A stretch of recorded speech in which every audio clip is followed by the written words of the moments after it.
One thing to make your relationship greatest success. Hello, beautiful souls. I'm Dr. Meghana Dikshit, author of the book You Matter, and I'm thrilled to welcome you to our channel. Here we explore the fascinating realms of the mind and brain, share the secrets to success, help you heal your past, and prepare for a brilliant future. If you're new, don't forget to subscribe and ring that notification bell. And to all our returning viewers, a heartfelt welcome. If you are ready to dive into the incredible world of brain potential, type dive in the chat box right now. Now this one thing to make your relationship greatest success, what is it? We all want successful relationships. Today I'm going to share with you the key ingredient to the success in your relationship. Do not compromise. Yes, you heard it right. Do not compromise. Compromise is always treated as the key to successful relationships. Now let me give you the truth bomb here. If you want the truth bomb, type TB in the chat box. Compromise is not the key thing to be successful in your relationship. Surprised? Let's check this out. I'm going to share with you the key ingredient to a successful relationship. When many of us are young, we do not feel adequately accommodated and considered by our parents. We feel like our parents are unfair and non-cooperative. They seem rigid and non-empathetic. We feel they are not genuinely considering change and readapting to what we believe is actually in our best interest. But the fact that our parents are this way and we couldn't change it meant that in order to fit in our family dynamics, in order to stay safe and to have our needs met, we had to actually adapt to this. We had to develop codependent strategies. From our childhood, we are trained that this makes us a good person and a right person, and it's the only way our needs would be met. We are also rewarded for being this way. The problem is that such childhood experiences gives rise to two specific ways of being. Things that actually ruin our chances at a positive adult successful relationship. First, the deep wounds of feeling not being considered or not being accommodated from the parents, and as a result not experiencing compromise, gives rise to the desire for the exact opposite. And the second thing is thinking that what it takes to make a relationship actually work is compromise. People not only make this mistake in their relationships, they expect it in return. To compromise is to settle a disputed conflict or agreement by way of mutual concession. Remember, to concede is to give up or give away something you value, to accept something that is lower than what is desirable to you, to settle for something that you truly don't desire. You cannot do these things without experiencing pain. It isn't really a win-win scenario. People simply mistake it for a win. What you're doing when you compromise is you're actually looking at the other person and saying, I will take a little pain in the scenario and you take a little pain in this scenario or in the future. Trading with each other, right? It's going to be really difficult to maintain this in a long-term relationship. It's going to be a painful one. So now it's time to redefine what a successful relationship is and understand the key ingredient to a successful relationship. Many people think that is a long-term relationship is a successful relationship. Longevity may be one element. What is far more important is whether a person feels fulfilled in the relationship or not. Compromise makes fulfillment absolutely impossible. Do you agree with that? If you agree, type agree in the chat box, and if you disagree, type disagree in the chat box. Let's see what happens. There is a great degree of association of love with compromise. Giving up on something that you love for other person is accepted as a proof of your love for them. If you don't feel their appropriate level of pain in the experience of concession for giving up something that you like so much, means you are such a good person.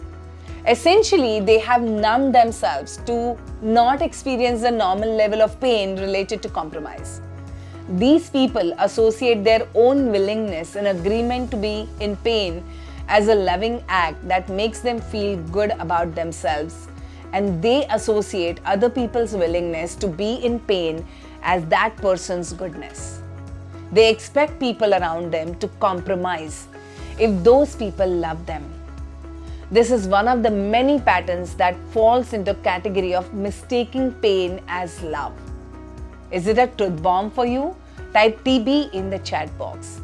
The other biggest problem here is that the person with this pattern will seek out relationships that are incompatible.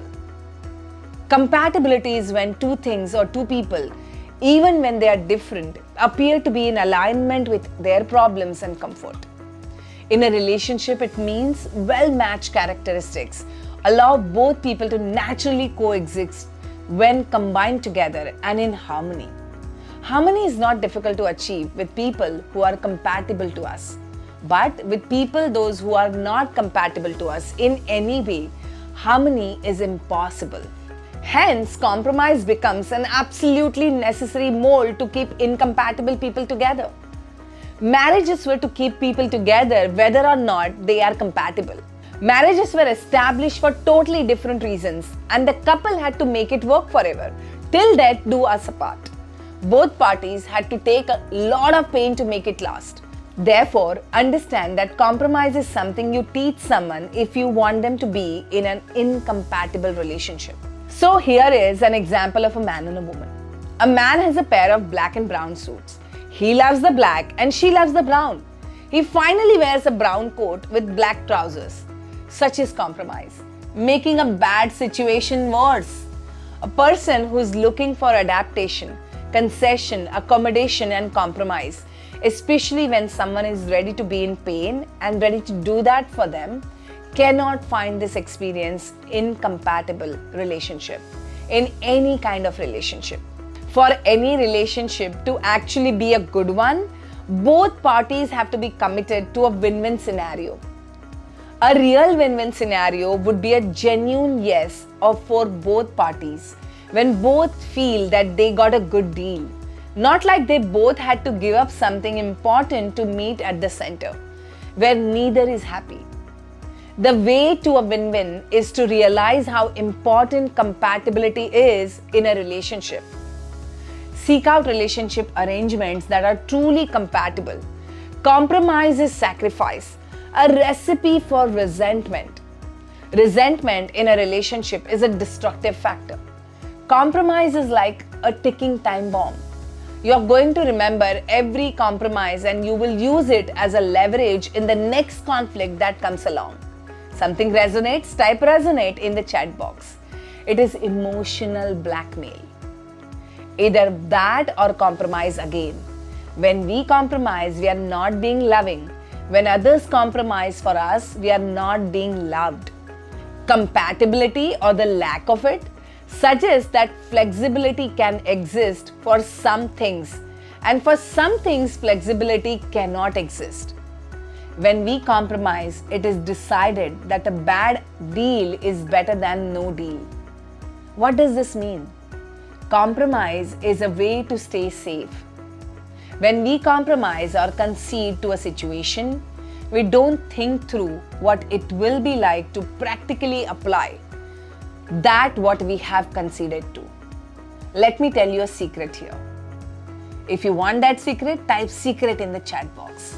It's not what you do for the relationship, but it's about how you feel about what you do for the relationship. Compromise is the enemy of harmony, of fulfillment, therefore enemy of happiness. So if you want to be happy in your relationship, do not compromise. If this made sense, type in the chat box what are your insights from this video. If you want deeper help from me, there are 2 links posted in the chat box. The first one is of my complimentary masterclass for you. It's a 3-hour masterclass where I share the insights of your deeper brain patterns, your mind, and your understanding of life. And the second link is of my book, You Matter. Click on the link, go on Amazon and buy that book so that your journey starts today with me. And if you like this video, give me a thumbs up, share it with at least 10 people who would get more insights about the compromise in relationships. And if you have not yet subscribed, make sure that you do so and hit the bell icon. See you soon.